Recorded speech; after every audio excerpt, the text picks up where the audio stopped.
The infrastructure plan has some new twists coming at us in a very big way that will affect the adoption of electric vehicles. Today, we're going to dive in deep to that. My name is Paul Barron. Welcome back to TechPath. EV adoption has been one of the things that we've covered here on this show in a big way. We've talked about BYD, NIO, Tesla, of course, all sorts of companies, including XPeng and you name it, that are really kind of going at full tilt in terms of developing innovation and getting customers to start moving into the EV space, including myself, an EV driver.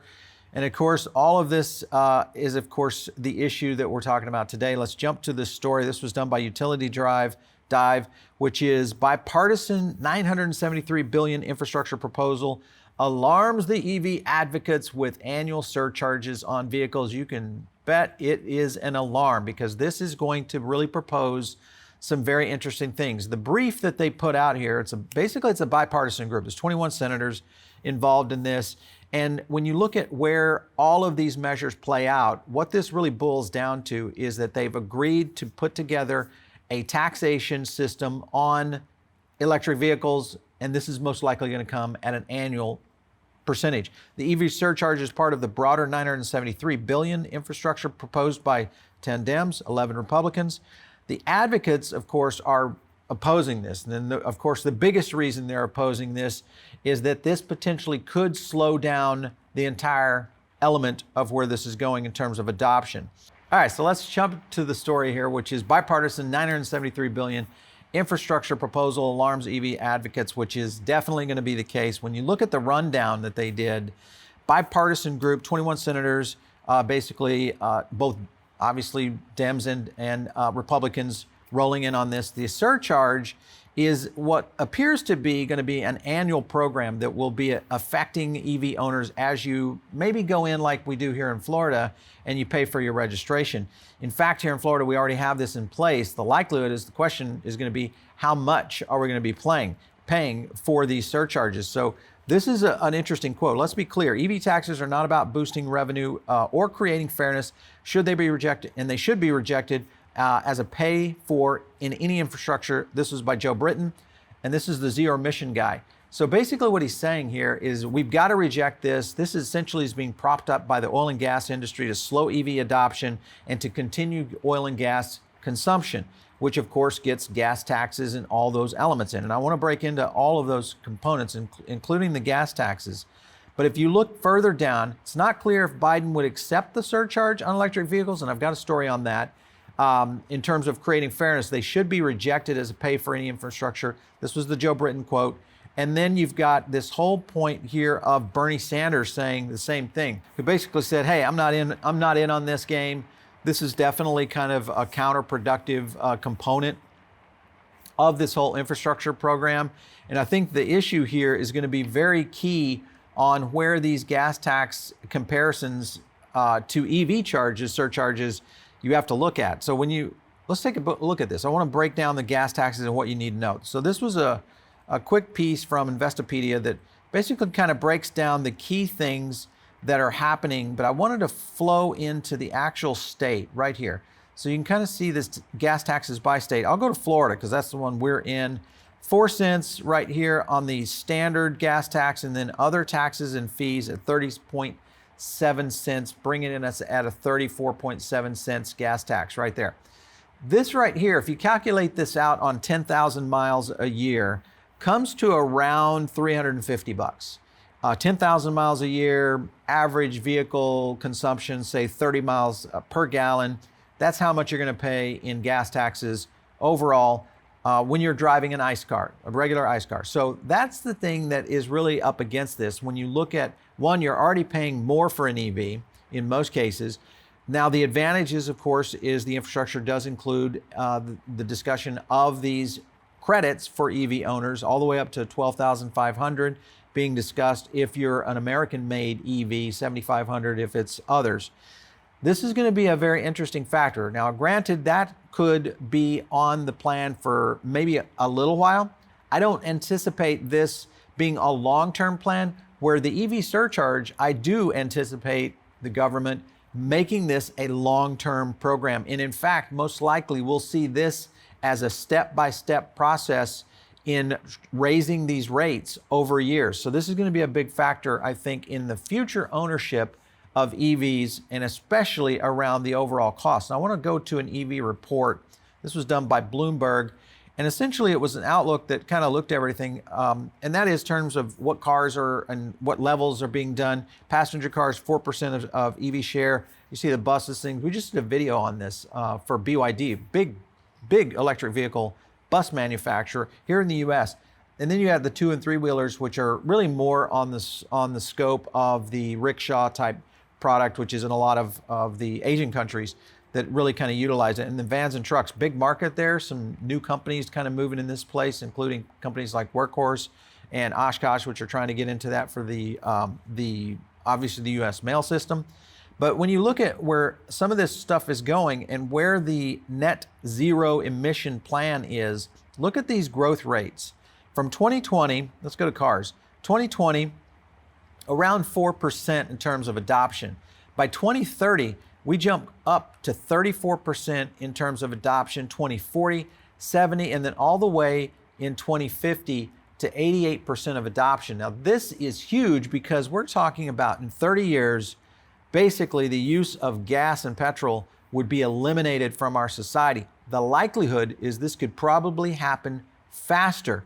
Here's the problem. With these kinds of scenarios, this could actually slow the adoption down, cause more damage to our climate, cause more damage to our society, and not move us into more clean energy as a country. Remember who's leading the world on this? China.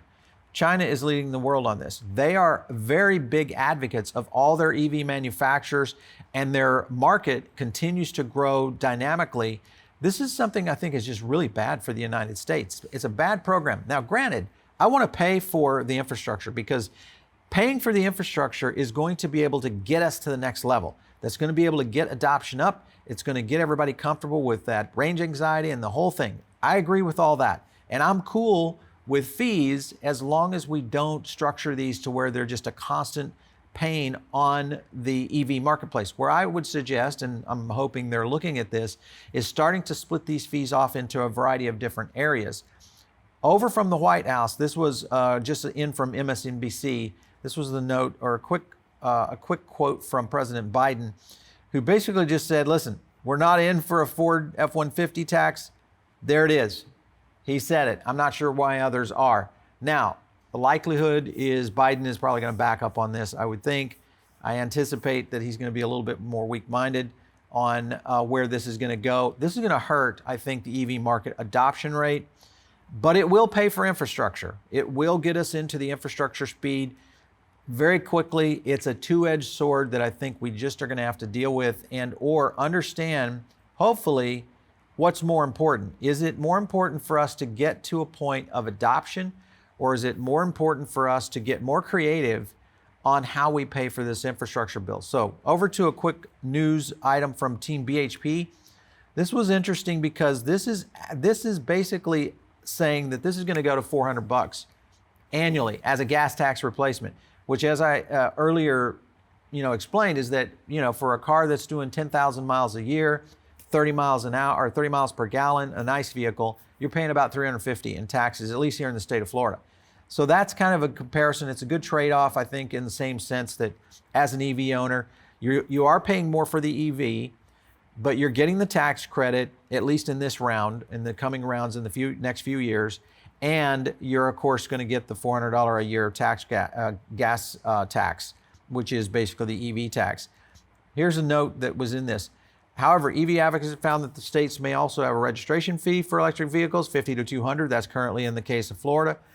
This, when we added the proposed annual fees, ends up being higher than the amount of a conventional vehicle owners pay to support infrastructure development. That's the issue. But the problem is that infrastructure development has actually been underfunded for quite some time. So they've actually had a problem already with the existing gas taxes that are in place, which only tells me that we've got to get more creative on how do we pay for these things? Where are the potential tax pools that we can get to as a society and also as a government in being able to support the infrastructure development. I think that's the thing that we've got to really watch out for. Last point I wanted to make is just show you how fast and how good EV adoption is going. This was by Car Guru's Electric Vehicle Sentiment Survey. This was a great one because it really looks at the timeline to adoption. Rapid mainstreaming, over 52% of car owners expected to own an EV in the next 10 years. This is huge. This is a big move. And this, of course, is really adopting and going at a pace in which I think we're going to see generally excited for the space, 56%. Then you see over half of car owners are planning to own in the next 10 and the next 5. Look at that, 30%. Big deal. Here's the one too. Openness has quickly risen in the U.S. of people looking at EVs. Next 5 years up to 30, and in the 10, the 52. But here is the real story. This is how far the U.S. is behind two of the major categories, and that's in just showing Canada and UK. Not even putting China on here because it would be embarrassing of their adoption rate compared to what we're seeing here in the U.S. United Kingdom, definitely the case there. Less access to oil, definitely a huge scenario here. Interest in electric vehicles seems to surpass the hybrids, so I don't see that as a potential. That's another question. How are they going to handle a hybrid vehicle? Are you going to pay an EV tax and a gas tax?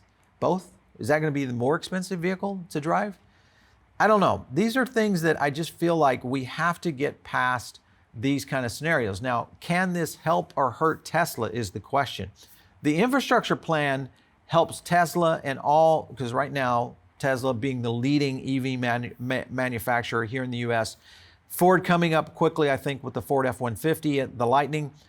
Will this help them or hurt them is the question. If Biden doesn't hold true and kind of fend this off, this could put a damper on both Tesla and on Ford, which are two of the major leaders, obviously GM. And then you look at the imports, which are already looking at taxes in general that I think will most likely come into play, especially as China and Asia starts to move their electric vehicles into the marketplace. So I'd love to hear your comments. I want to find out, do you guys think this is good for companies like Tesla, good for Ford? Is it good to get this infrastructure in place? Go ahead and pay it a little bit of pain right now, and then try to restructure the taxation model in the coming years with new and more, I will say, more aware senators and congressmen that can kind of go in and maybe restructure it? Or do you think, hey, no, we got to push back now because this is just the beginning? I'd love to hear your comments, of course, on all this. And again, we cover EV topics on this. If you have a topic that you'd like us to hit on, just shoot us an email, producer@revernetworks.com. You can also hit me up on Twitter, of course. And of course, if you're here on YouTube, make sure and subscribe right now, share the video and like it. That's how the Google and the YouTube algorithms work. And it's how we get you more great content coming from TechPath. Of course, as always, thanks for watching. We'll catch you next time right here on TechPath.